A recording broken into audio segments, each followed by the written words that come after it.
Hi, I'm Guy Cook, and hopefully I'm going to help you to join listeners in improving your SEO. On your content, there's a trick that you can do. This calls this a tip and tricks.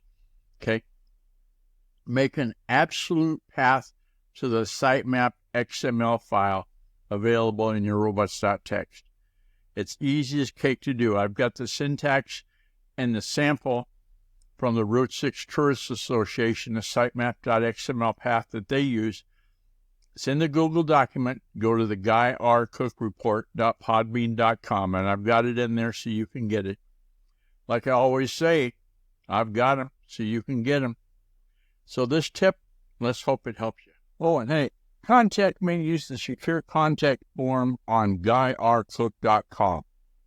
If you like this episode on YouTube, and give it a thumbs up, and then click on the bell and subscribe to future episodes. I've got them so you can get them. It's a wrap.